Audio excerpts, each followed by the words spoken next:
let me focus, for example, on racism. The question to be raised, I think, is why do we today, at least this is my impression, correct me if I'm wrong, why do we today automatically, as it were, tend to translate problems of racism into something which concerns tolerance? As if the mode of functioning of racism is that you don't tolerate the other. I don't think this is by any means self-evident. Look at Martin Luther King. Download his speeches, put search, look for words tolerance, intolerance. They're practically absent. You will not find them. For him, it would have been obscene to say that racism is a problem of tolerance. The same as for you, if you are, I hope you are feminists, it would have been, I hope, obscene for you to claim our feminist struggle is so that men will tolerate us more or whatever.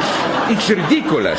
For Martin Luther King, racism is a problem of equality, economic exploitation, legal rights, racist prejudices and so on, anything but not intolerance. So, you see, here it comes ideology.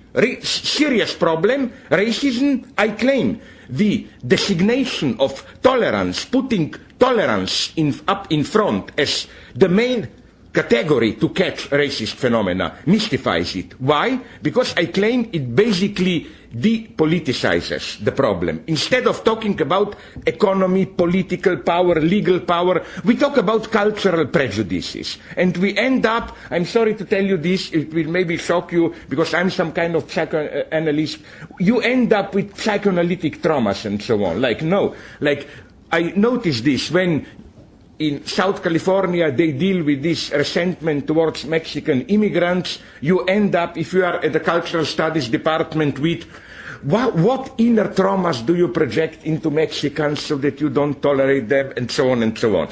So again, so why do we do this? That's the true question. I claim it's precisely the sign, one of the signs of our so-called post-political era, where we less and less talk about economy, politics, political structure and so on, and more about culture wars. That is to say, all phenomena, the only way practically to introduce passion into politics, to get out of this grey expert dialogue is to move into the domain of culture wars. And that's what does this say? As I developed in one of my earlier books, I think the lesson is that the two guys who appear to be opposed, Francis Fukuyama and Samuel Huntington, are really two sides of the same coin. You know, Fukuyama, the end of history. That is to say, even if there is a long period of struggle, blah, blah, we have found, according to him, the formula which is, if not the best, at least the least bad of the possible world. Capitalism with liberal democracy. Huntington, on the other hand, as you know, predicts the clash of civilizations, that is to say, culture wars. But I claim culture wars are the mode of political struggles at the point of the end of history.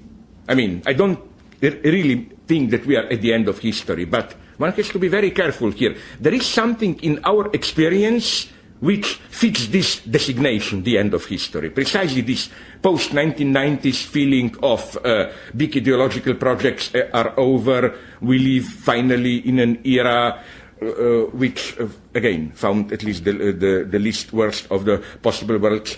So this is where I see ideology.